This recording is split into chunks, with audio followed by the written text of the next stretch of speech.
Hello and welcome to Just Therapist Things, where we talk all things therapy. My name is Jordan and I'm a licensed marriage and family therapist from sunny California. I am the private practice owner of Vital Mind Therapy. I lead support groups at a cancer support nonprofit, and I am the new author of the children's book, Anxiety in My Body. Thanks for listening.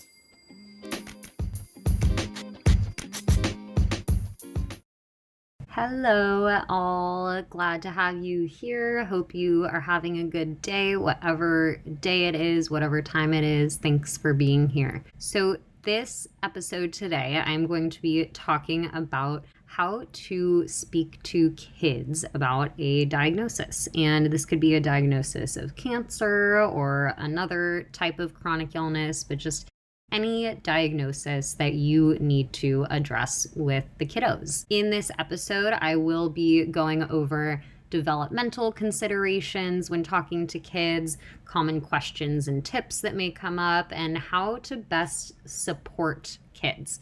And this can be from the perspective of parents, other caregivers, or other loved ones, just whoever is having a difficult conversation with kiddos. And a lot of what I'm going to talk about in this episode, it's based on my own experience as a therapist working with kids and families who are going through some sort of diagnosis. And I've consulted with a lot of families and other therapists as well on just how to talk to kids. And this episode is also based on a workshop that I led at Cancer Support Community a few years ago called Frankly Speaking About Cancer, What Do I Tell the Kids? And so I did a lot of research for that workshop, and so some of this is also based on that. So let's start talking about a child's developmental understanding, and particularly a developmental understanding when it comes to diagnosis, illness, cancer, and chronic illnesses.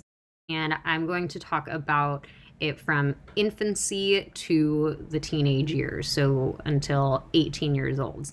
And these are just some developmental considerations and guidelines, but they are really tailored to each individual child depending on the kid's temperament, the environment, the family dynamics, cultural considerations, severity of the illness, all of that. So there's a lot of factors to consider, but here are just some of the common considerations and common developmental stages that may affect how and when and in what way you tell kids about a diagnosis. So first, let's talk about infancy to toddlerhood, so about 0 to 2-ish years of age. And what children can understand at this point, they basically have no understanding of what cancer is or really what sickness is.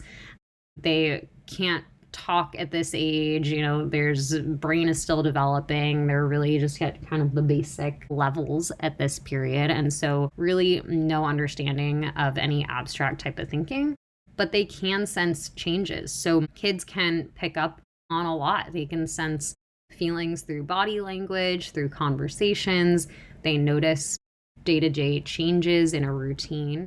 They also may be observing physical changes. Even as a baby, kids can pick up on if there's any physical changes of their caregivers. So for example, weight loss, exhaustion, hair loss, things like that, they can notice. When a diagnosis affects the family and there is a baby involved, you could notice that there's some changes in behaviors, and maybe there's some more tantrums, changes in eating and sleeping.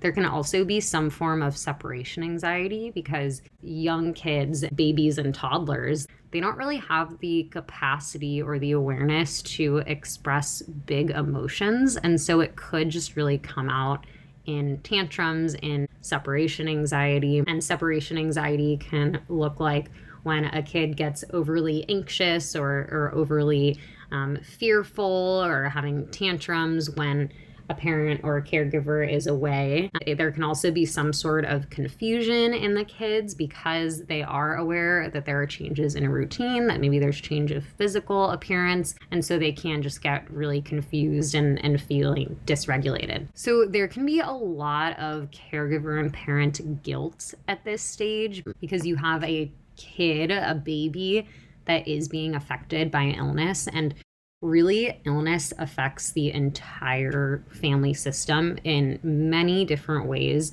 And so it is super important to be attuned to all the ways that illness can affect the kids. And it's normal for parents to feel guilt, but there is no reason to feel guilt, because if you're a parent or caregiver listening to this and you are going through an illness or you've just been diagnosed, you have no control over what's going on. You are trying to do the best you can.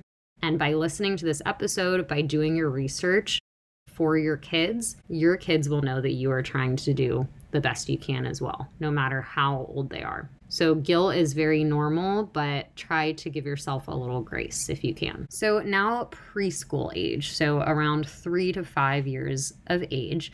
Kids this age, they have really little to no understanding of a serious illness, like what cancer is or what a major chronic illness is. They have some understanding of a simple illness, like a cold, like they've probably experienced it themselves if they have a runny nose or if they have a fever or a tummy ache, things like that. They have some basic understanding of sickness or illness. And they understand that with these things, then you take medicine or you rest in order to feel better. But that is pretty much about all they understand. At this age, something to watch is that kids can develop some magical thinking, which is the belief that one's actions or thoughts have influence on something unrelated to them. So this is something, it's basically kids have a wild imagination. And when there is something like cancer, chronic illness, serious illness, sometimes kids may just kind of make things up with it. So they could think that they caused their parents to be sick, that something they did caused that. Or they can think that because parents, you drink lemonade, that's what causes illness. It can be something totally random. And so that's just something to be aware of, that when kids this age have a really basic understanding and their abstract, creative, imaginative part of their brain is developing, there can be some things that are just not true and some associations that they have that you may need to talk them out of or let them know that it is not true what they're thinking. So some examples that may come up of magical thinking of the bigger kind, where maybe kids internalize or personalize a diagnosis and think that they caused their parents or their loved one to have cancer. It could be something like, I said mean things to my dad and that's why he got sick. Or I woke mom up in the middle of the night 2 times and she's so tired that she got sick. So it's really important that if things like this come up or anything similar, that you let the kids know that they did not do anything to cause this. The parents did not do anything to cause this.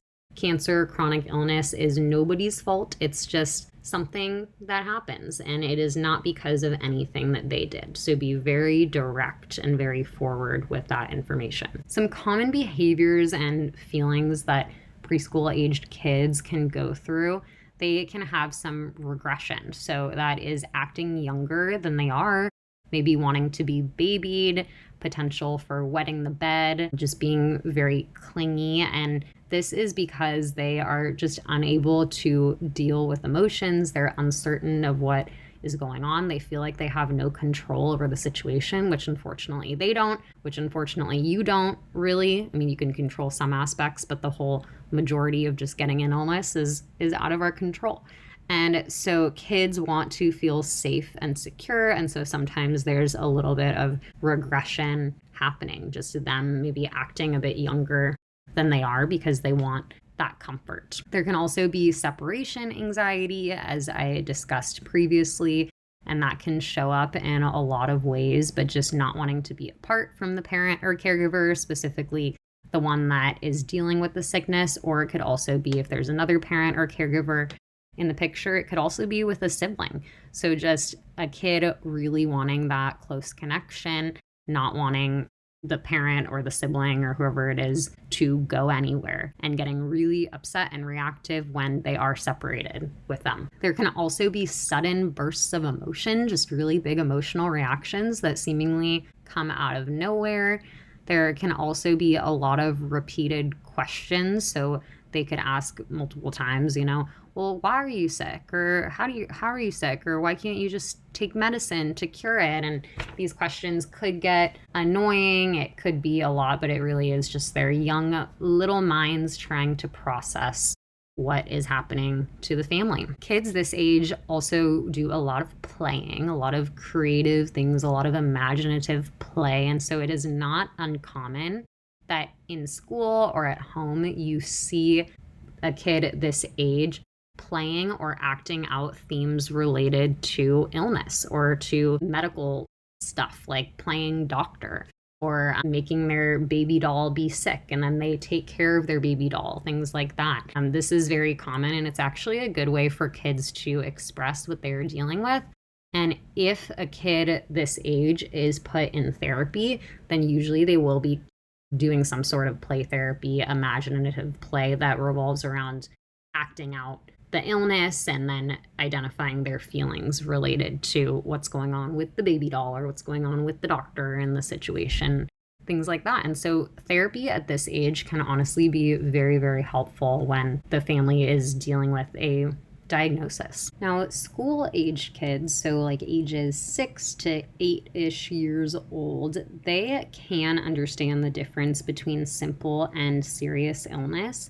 And a lot of that, if it's not directly from parents or caregivers, it's from hearing conversations, from TV shows, movies, books, from people talking at school, etc. So because of that, misinformation can happen from other kids or conversations that the kids overheard from family. Some misinformation that can happen is that from what they've heard, they can misconstrue that they caused cancer, as I said before, or thinking that cancer is contagious. They may think that their parent is definitely going to pass away. There could be a lot of misinformation and magical thinking there at this age. And common feelings and behaviors are very similar to what I mentioned before. There could be regression, separation anxiety, repeated questions, playing or acting out themes related to illness. And there can also, in addition, be a lot of anger. So at this age, you start to see developmentally that kids express their feelings maybe a bit more, and they can show anger in really any form. They can show anger. So by yelling, screaming, kicking, by shutting down, all of this can happen. And anger especially can happen if their routine is disrupted. So for example, if they can't go to soccer practice one day because their parent is too sick to drive, then they can react and be really angry. Something else that can happen at this age is distancing. So distancing from other family members or distancing particularly from the sick parent due to maybe some discomfort, some fear, and distancing from siblings. There could be a lot of fighting, anger. Also, there could be distancing from friends, maybe because they feel like their friends don't understand what they're going through and they can't relate. So those are all things to watch out for. And middle school age kids, so ages 9 to 12, they have a basic understanding of what cancer is, what it does to the body. They know that it is serious, but they can also be impacted by misinformation and magical thinking. And so that's where, as I've kind of already said, and I'll reiterate further along, go in more detail, that it's really important to be open and honest with kids as much as you can with still being developmentally appropriate. Also at this age, a big consideration is social media access. So kids at this age may have phones or computers or tablets, and they can Google and find information about a diagnosis or about cancer or another chronic illness in general online. And this is tricky because the information that they find could definitely not apply to their situation, because every every family situation is very uniquely theirs, and every diagnosis is very unique to the individual. And so what kids are finding on the internet could really scare them, or it could make them think a different way about cancer or the illness or whatever they're Googling, or it could make them worry about treatments more. There could just be a lot of things that can happen if kids are looking on media. So that is a conversation. So that is something to be really open with kids about at this age. Just letting them know that if they do look something up, then they can share it with you and ask you questions relating to their situation. Another thing that kids at this age can start to consider or think about is what will happen to them if their parent or caregiver dies or their parent or caregiver can't take care of them. So this I will go into more detail in a few moments, but this is when it is really important to have an answer for this question with the kids so that they know that they are going to be safe and secure and comfortable and happy even if the worst were to happen. Common behaviors and feelings that can arise with kids of this age is worry and fear. Anger, they're expressing their fear and sadness more, or they're expressing their fear and sadness as anger, because anger is usually an umbrella feeling. There's usually a lot of other feelings that are coming underneath the anger. And in situations like this, a lot of it can be fear and sadness and also grief. Kids of this age may also experience some embarrassment, maybe that their family situation is different from other families, or that their parent or caregiver is looking different, and those feelings can be all mixed up in the anger. So now for teens, approximately ages 13 to 18 years old. So teens have a pretty decent understanding of what cancer or specific chronic illnesses are. They know what it is, generally kind of what it does to the body, and maybe some of the biology on it, depending on what they learn in school or if they research. With the research and social media access, as I mentioned previously, there is a risk for misinformation or over-information, and so that's definitely something to monitor and potentially check in with your teens about, just to make sure if they have any questions or they saw something online or heard something at school. If they have any specific questions for you, then they know that they can ask you. Teens also are definitely thinking more about life and death, especially when there is cancer or chronic illness in the family. It really kind of makes you confront your mortality, and your teens could be feeling some of that as well. So I'll go over more of this in a second, but this is as well where it's really important to be open and honest with your kids, and especially teens who have a better understanding of life and death and illness, and they may be thinking about the meaning of life, and so it's important to really be straight up with them, as developmentally appropriate as you can be. Some common behaviors and feelings that may show up in teens is, of course, the battle of being independent and staying close to the family unit. So there's always kind of a battle in teens' mind. I mean, they're really at the age where they want to be independent, they want to be exploring and learning things for themselves. But when there is cancer or chronic illness involved, this can be really difficult for them, because they are at the age where they're naturally, biologically, they're meant to be gaining more independence and figuring things out for themselves. But also they may want to stay close to the family unit or do things with the family more because they want to care for their loved one. And this is not necessarily a bad thing, but it's important to watch if there's some guilt there or some anxiety there, and if this battle in their mind is affecting them in that way. Similar to other age ranges, teens may exhibit anger at the illness, anger at their family members because of the illness, anger if routine is disrupted, and they can take their frustrations out on other people in their lives or on themselves. So that's kind of I'm implying, some self-harm. That's not something that's very common, but just something to watch, because when kids or teens don't know how to express their feelings or don't know healthy ways to express it, then that kind of is a risk factor for some self-harm. Teens may also hide their feelings, not talk openly about them, or internalize them, and that is something to watch out for. If your teen is maybe acting a little bit differently, or maybe not sharing as much, not seeing friends as much, then that could be their way of coping, of just pushing people away and kind of pushing their feelings down. And so that as well is when it's really important to get a therapist for your teen. Get someone who is a third party who can really listen and there's no guilt and there's no feeling of being a burden there. It's just someone who can listen to all the feelings that are coming up during this time. So now, how do you specifically talk to kids and teens about cancer or chronic illness or other type of illness that affects the family / just the beginnings of a diagnosis? So many parents believe that they are protecting their children by not sharing information. That's kind of a go-to for some parents. Just don't share, pretend like everything's fine, pretend like everything's normal.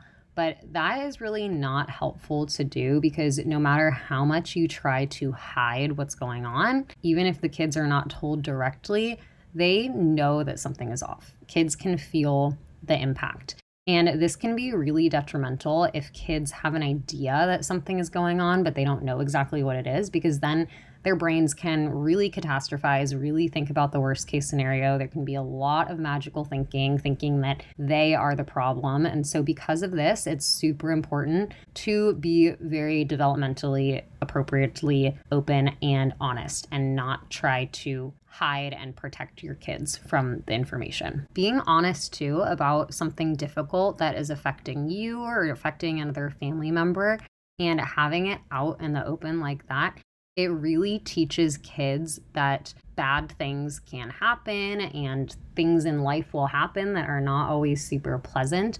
But as a family and as an individual, they and you can get through it. You all can get through it together, and you can get through it yourself. So it's a really important lesson about handling tough things, being open about your emotions, all of that good stuff. Also, if adults in the family are not talking openly, and of course, again, developmentally appropriately, so you don't want to scare your kid, or you don't want to say anything, that maybe they won't understand. You want to say it in their language and in terms that they would understand. But that kind of sends a message to kids that they can't ask questions, or they can't, know things that are happening. And so that can feel really isolating for kids, and can kind of seep into other areas of life where they feel like they can't speak openly, they can't ask questions, they can't be open and honest in the family. So just definitely want to avoid hiding things from kids. And by having a conversation with your child,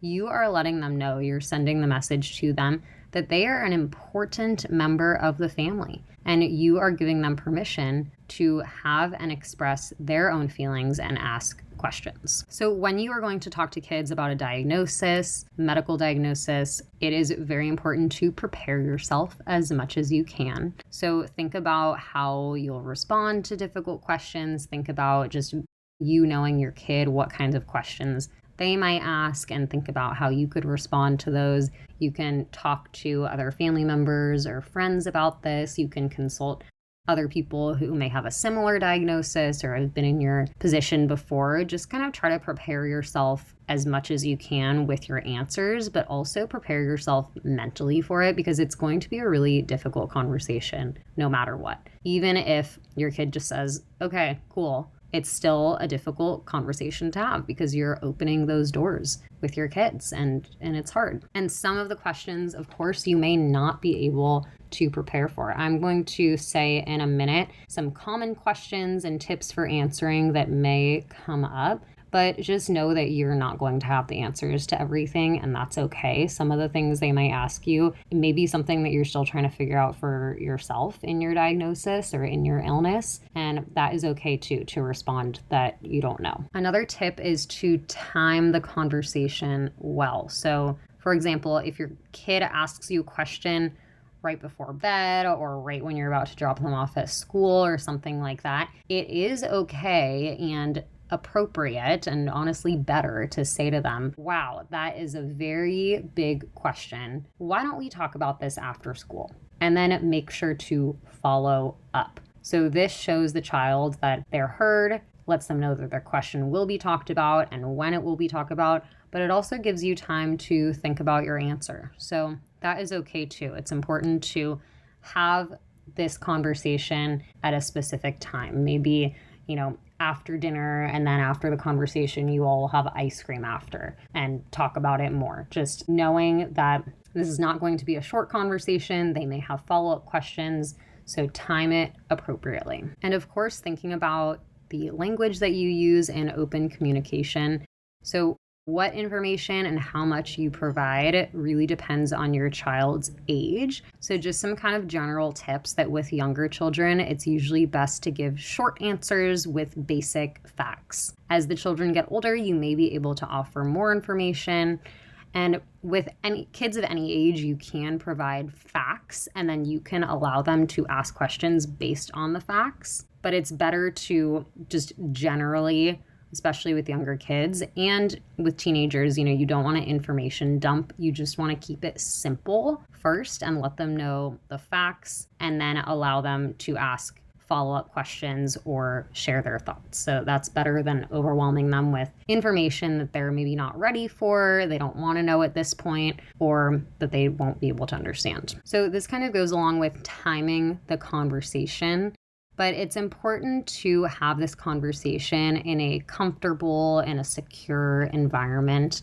And you can have some stuffed animals nearby. Your physical presence can be really useful. So hugging them or putting your arm around them, putting your hand on their knee, whatever you and your kids like to do to show each other comfort. But with timing the conversation, this goes along with, it shouldn't be a rushed conversation on your way to dinner or on your way to a movie. It should be something that happens, ideally probably in the home, in a comfortable space like a living room, a bedroom, maybe in a car if that's where you like to have your deep conversations, but somewhere where you can pull over and really look them in the eye, answer their questions, you can gauge how they're feeling. So just going along with timing and all of that, it sends a message to the kids, again, that they are an important member of the conversation, that you are there for them, and that they can ask questions and that they can be open about their feelings. Now let's talk about some common questions that kids may ask and tips for answering. So some of these questions will be specific to cancer, but you can also modify them to discuss another type of chronic illness. And I will be answering these questions based on how you could answer for kids of a younger age, but of course you can adjust based on the developmental age of the child. So it is first really important to preface a conversation about a diagnosis with any question is okay. So letting kids know that any question that they have, any thought, any feeling that they have is totally valid and okay. So if kids ask, well, what is cancer? Then I actually have kind of a funny example that I heard from a client's mom, heard the client's mom use to describe cancer. And this is the example or the metaphor for a party happening in your body. So you could say, so what cancer is, it's a few cells that got together, they started having a party, and they discovered at the party that they can multiply and change shape. When they realized they could do this, they invited more friends to the party so more people could try this new trick. And the tough part is that these cells were actually not good cells, and the body, as the host of the party, didn't want these cells there. But the cells continued to multiply and they really liked their new forms, and now there were so many of them. So when the body, as the host of the party, tried to stop them, these cells figured out how to play hide and seek from the body. And they keep moving throughout the body and multiplying and having a party. And the body doesn't like them because it's making the body sick. So it's not a great kind of party. So that's a way that you could talk about it. For kids who are a little bit older, you could say that it is something inside the body that is making you sick and that's not good and that you want it out of the body. You could use the word mutated, that the cells get mutated and they grow. It's whatever is developmentally appropriate. Another more simple way to put it is that you could just tell kids that they are cells that are growing out of control and going really fast, and they're cells that the body does not want in its body, or they're cells that are not normal for the body's function. If a child asks, can I catch cancer? Then you would say that cancer is not contagious. It is different than COVID. It's different than the flu. It's different than a cold. You cannot catch it. You cannot get it from hugging or kissing someone or sharing their food or drink. So say absolutely not. If a child asks what is the treatment that you're doing, or if they ask more specifically what is chemotherapy or radiation or surgery, you can say that chemotherapy is a type of medicine that helps get rid of the cancer, and it helps to make me or whoever it is get better. It is important that when you talk about what treatment you're getting, that you include some of the possible side effects that the doctor has shared with you. So this can help prepare a child for what they may see in the future or see as some visible changes of the cancer. So here are some phrases or ways that you could talk about treatments with a kid. You can say, chemotherapy is a medicine that attacks cancer cells. Chemotherapy is very strong, and it can sometimes cause the person taking it to feel sick and tired. But again, repeating that it is a type of medicine that helps to get rid of the cancer, and its purpose is to make me or whoever it is better. For radiation, you can say, radiation therapy attacks cancer cells. It is similar to an X-ray, and it targets the area with cancer. You can say that you cannot feel the radiation when it's happening, but it can maybe cause you to feel tired, or it can cause your skin to feel a little bit sunburned, things like that. So that's a way to integrate the side effects in it. And if a kid asks what is surgery, you can say surgery is when a doctor will surgically remove an area where cancer is located. So no matter what treatments you are talking about or what your kids ask about, it is important to remind them that the treatment is a good thing. It's medicine to help the cancer go away, and its purpose is to make you better. If kids ask the question, why are you losing your hair? Or if there's another question about appearance changes, but I'm going to talk about specifically with losing your hair. Many children actually think that cancer is causing the visible appearance changes because they don't understand that sometimes it can be the medicine that is causing it. And of course, there can be some physical changes when it comes to cancer or chronic illness that is due to the illness itself. But a lot of it that you typically think of is related to the medicine. So specifically hair falling out. And one way to explain how the medicine changes the body is that you can say that the medicine is so strong and so powerful, and it's really trying to get rid of the cancer, that it is attacking some normal cells at the same time that it's attacking the cancer cells. And because hair is made of normal, healthy cells, sometimes people with cancer and who are getting treatment, they can lose their hair. And you can explain that eventually the hair will grow back.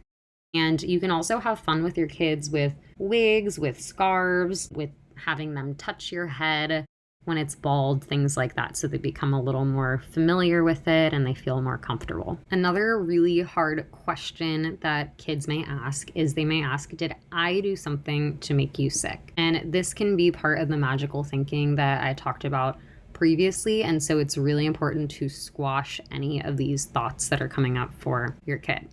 So it's important to say, absolutely not. Cancer is not your fault. It is not anyone's fault. No thoughts or feelings or behaviors can cause anyone to get cancer. It really can just happen to anyone, no matter who you are, what kind of person you are. And if there maybe is something that caused cancer, such as alcohol or smoking or something that is very correlated with the diagnosis, then sometimes you can definitely share that with kids too, and just kind of let them know that it's important to take care of your body and it's important to put good things in your body, but that nobody causes it. And once there's a basic understanding of cancer, you can also go into detail about the parts of the body that are affected by it. Sometimes it is also helpful for children or teens to go with their parents or their loved ones to appointments. And when they do that, they can meet the doctors that are treating their loved ones and see their personalities. And that often makes them feel better about the situation when they know that there are good people who are taking care of their loved ones. Another really tough question, maybe the most difficult question, is do people with cancer die? Or are you going to die? Or what is going to happen to me? So one of the hardest questions to hear your child ask, and surely the hardest question to answer. So of course your answers will depend on your personal experiences. However, it is still helpful to be honest as you can with your responses, and also kind of as hopeful as you can be. One possible response can be, some people can die from cancer, but many people live. My doctors are doing everything they can to get rid of my cancer. That's why I am at so many doctor's appointments and have so many visits to the hospital. That's why my hair is falling out. That's why I sometimes feel really tired. So you reassure kids that the doctors and you are doing all you can to stay alive with the cancer. It's also really important that kids know that if there is a change in your situation, you will tell them. And that helps so that they don't live in uncertainty. Oh no, what if the treatment stops working? What if, my parent does die from the cancer? All those what if thoughts, you really want to help those out.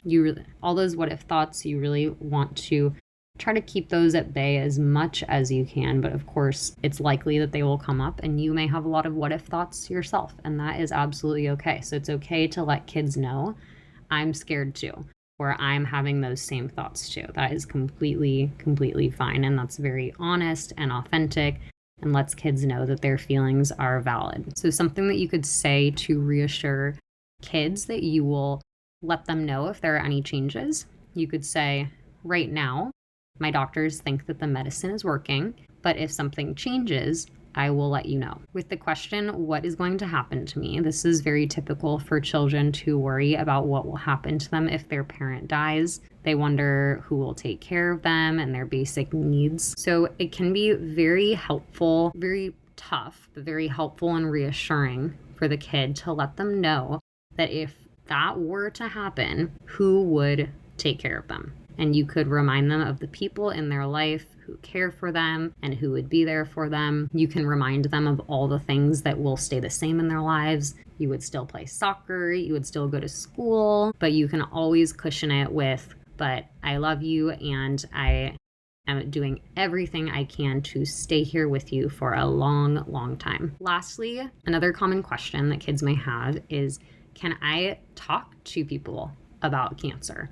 Or can I tell others about cancer? So this is, of course, based on family dynamics and family vibe, what each family chooses to do. But I believe that it is really important that kids feel like they can talk about cancer to their friends, to their teachers, to their coaches, to other people in their lives. And it's, of course, based on the child, too. If a child themselves feels comfortable talking with others, or they may want to keep it a secret or just keep it in the family. So even if your family chooses to be private, it can be really helpful for a child to have at least one or two other people that they can talk to about cancer or chronic illness outside of their immediate family. This could be a friend, a neighbor, a teacher, or even someone in the extended family. So it's important to talk to your kids and let them know of some people in their life that if they need to talk to someone outside of family, they can talk to. And this can also be a therapist. I've had a lot of different clients and their families do many different things when it comes to this specific question and letting people know. And it really does depend on the family. But I have seen that a really good approach is to be open with it and is to let your kid be open with it. And there have been families who have let the school know what's going on. They've let friends of the family know, they've let the parents of the child's friends know, and you can even let those people know how you would like them to address it or what you would like them to say if your child were to bring up cancer or chronic illness to them. So how I would personally talk to my kid or advise other parents who talk to their kids about it is to just say to your kids, you can talk to anybody that you trust about it. You can share your feelings with anyone. If they have any questions, they can ask their parents, they can ask me, they can ask whoever to get those answers. But again, that goes with that if you think that your child is going to talk about it with some people, then that if your child is going to talk about it with their friends, then it would be advisable to let your kids' friends' parents know, just so they're not caught off guard. Or if their friends have any questions to their parents, then the parents know what to say. And also same with the school, so that the school knows what they could say in response to any kids who have questions. I've actually had some clients who wanted to do kind of a show and tell, or just a share about their family's experience with cancer, and they actually wrote a little storybook and then they shared it with their class. And that was something that we worked on in therapy, just getting them ready and how they would address it with their class and what kinds of questions they wanted people to say. And they actually said in their little story, they said what they needed from their classmates. So if they were feeling sad or if they were feeling scared, what they might need from their classmates and what questions they were okay with answering or not answering. And so that was a really beautiful way to address it with school and with friends. So some things that might indicate that your child needs some outside support. Well, I honestly think that any child, any family who is going through some sort of cancer, chronic illness, or major diagnosis, I think everyone could use some therapeutic support.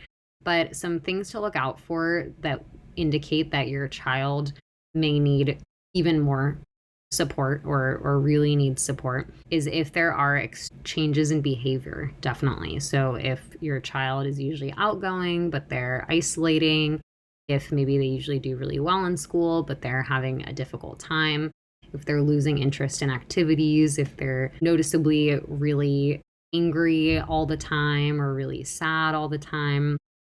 And of course, if they have a desire to hurt themselves or they hurt someone else, that is when it is so necessary to support. And again, even if your child is not showing any of these specific indicators, it may be really helpful to get them into therapy or find them a support group, because this time can be really scary, it can be confusing and isolating. And so talking to someone outside of the family about it, or talking to other kids who are experiencing something similar, can help them feel not as alone. So to wrap up and to summarize this podcast episode, not addressing a diagnosis with a child can make the child be even more confused and feel even more scared. So remember that leaving it up to the imagination is sometimes worse. It is difficult to be honest and authentic, but it is very important to be. It's also necessary to allow for emotional expression. So let your kids know that any feeling is okay.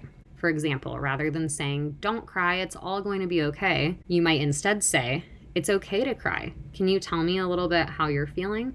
Or, "It's okay to cry. I cry too. I'm sad too." And you can also allow for creative ways of expressing emotion. So for example, drawing, journaling, in music, with sports, and these things can be done as a family or individually. Use short, simple phrases with kids and let them ask you the questions. Let them know that they can always ask more follow-up questions, and what questions they ask, it lets you know what they want to know at this time and what they're thinking about.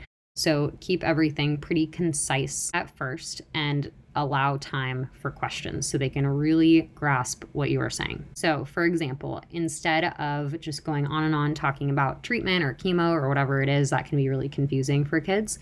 So instead you can say, "Mom is going to lose her hair because of a medication called chemotherapy. Do you have any questions about that?" And just allow for any questions that come up. Or if the kid says, "Well, tell me more, I want to learn more detail," then you know your kid best, and so you can explain whatever you feel is appropriate for them. Also, when you're talking to kids, include words that your child may overhear others say, or you say, or your doctor say, just so they know what those words mean and they aren't really confused or scared by words like chemo or radiation or cancer. Remember to try to maintain your routine as best you can. So routines will most likely change with cancer or with another chronic illness, and it is important to keep your child in the loop with these changes. So always have a plan to continue your kids' routine as best as you can and make sure that they have their basic needs met. So, for example, you can let your kid know, hey, something that will change is that I'm going to have my treatment on Mondays, and so Max's mom will be picking you up from school and taking you to soccer practice. So always have a plan if you can have it. Again, a lot of things may be uncertain, but if you are able to have a plan before you tell kids about the change in routine. Similar to rules. So rules are really important to have consistency with. A lot of them, of course, can go out the window when there's something like a major diagnosis, but rules are really important to, of course, keep children safe, but also keep their lives stable. And by sticking to the rules, you can show your child that you will continue to maintain their routine, you'll keep having consistency, and you'll keep them safe in a time when there's a lot of other things that are out of control. And so this can be continuing to make sure that your child goes to bed at the same time every night, or making sure that they have breakfast in the morning, just things that you value as a family. Try to maintain those as much as you can, but also give yourself grace when you can't maintain those things, because you as well are going through a lot. Your family's going through a lot. Another thing to remember is to allow your kids to help. So just as adults are looking for ways to help your family through this diagnosis, your kids may be looking for ways to help too. So if they show an interest in helping, you can suggest some small things that they can do, like, for example, bake something for the family, or clean up their room, or make a card, or bring dad water. Whatever it is for them to help, that gives them a sense of autonomy over the situation, and it makes them feel like they are helping. Try to be aware, though, if a child may be taking on too much, especially older children who can maybe start to parent the younger children or to be taking on too much. Make sure that they are still being a kid, even if they do have to take on more responsibility around the house. They are still allowed to be a kid, and they should still to be a kid. And as I said previously, I would recommend connecting with the child's school just to let them know what is going on in the family. And that's important so that the school can provide your kid some extra support if they need, or just some extra care or a shoulder to cry on if they need that. But the schools can also let you know if they see any changes in your child.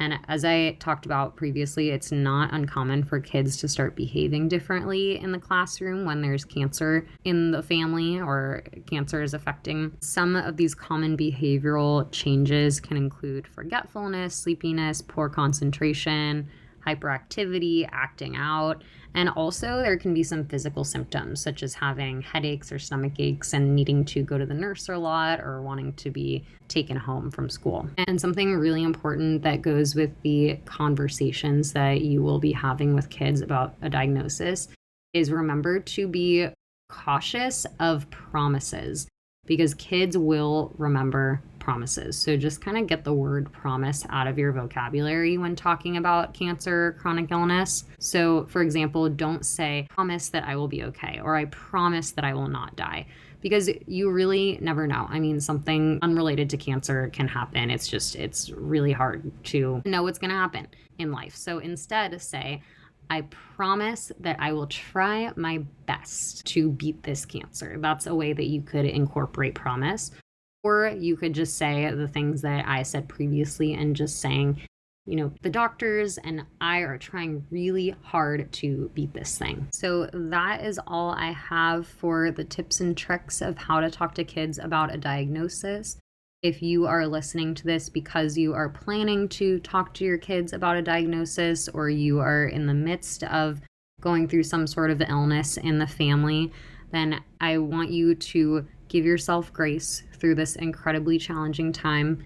Know that you are not alone, and I am sharing some resources in the episode details that you can use for your family. There are incredible books for kids. There are incredible camps and support groups and things like that. Please, anyone also feel free to reach out to me via email or also through my Instagram, Just Therapist Things, and let me know if you would like some resources or you just need to talk through something. Wishing you all the best.